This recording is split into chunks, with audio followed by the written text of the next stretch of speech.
O problema que vamos resolver hoje diz o seguinte: um criador de porco pretende determinar a quantidade de cada tipo de ração a dar diariamente a cada animal para conseguir uma dada quantidade nutritiva a custo mínimo.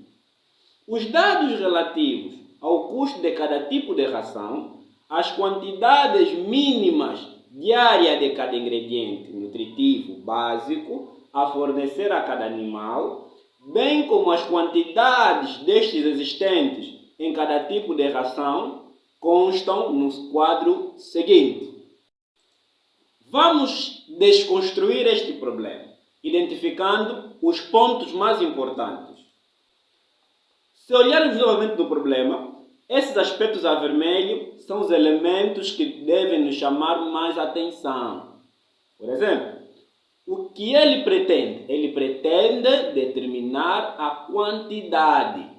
A quantidade de quê? De cada tipo de ração. Para conseguir fazer o quê? Para conseguir obter uma quantidade a custo mínimo. E todos os dados que precisamos utilizar para resolver este exercício encontram-se nesta tabela aí abaixo. Então, para construirmos o nosso modelo matemático, vamos nos concentrar neste quadro ou nesta tabela.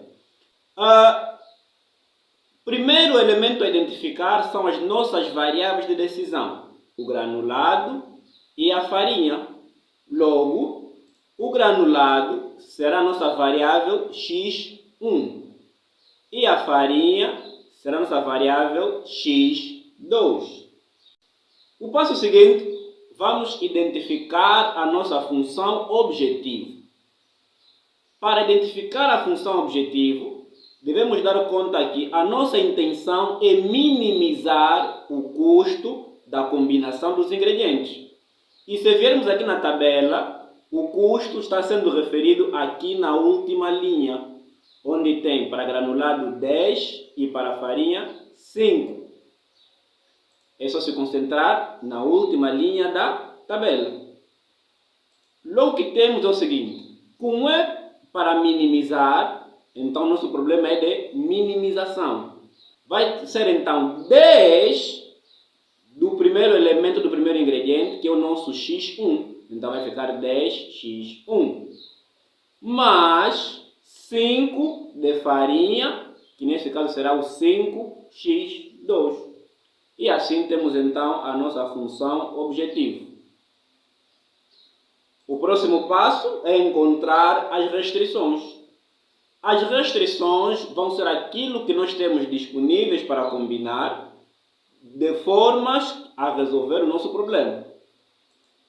Para identificar as restrições é simples.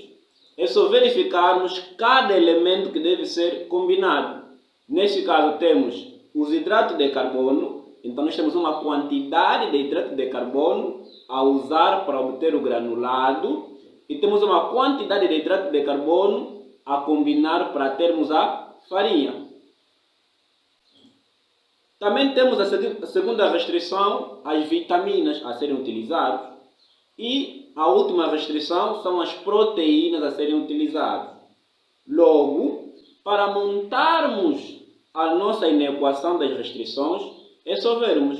Para a quantidade de hidrato de carbono temos 20x1 mais 50x2, não deve ultrapassar, logo deve ser menor ou igual a 200.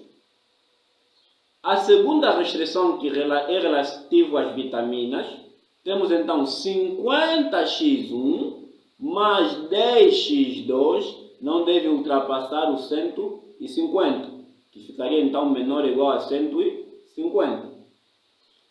E a terceira restrição é relativa às proteínas, que teremos então 30x1 mais 30x2 menor ou igual a 210.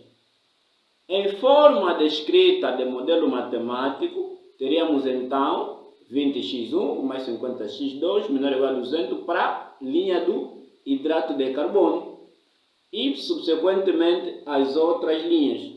de lembrar que nas restrições temos sempre a condição de não negatividade, ou seja, as variáveis de decisão não podem ser negativas. Então, como temos apenas x1 e x2 como variáveis de decisão, então na nossa condição de não negatividade, colocamos x1, x2 devem ser maior ou igual a 0. Vendo então a nossa tabela e o que construímos até agora, dá para dar conta que a nossa última linha da tabela nos leva a termos a nossa função objetivo. E cada ingrediente ou cada elemento a combinar para termos a nossa ração vai corresponder a nossas restrições.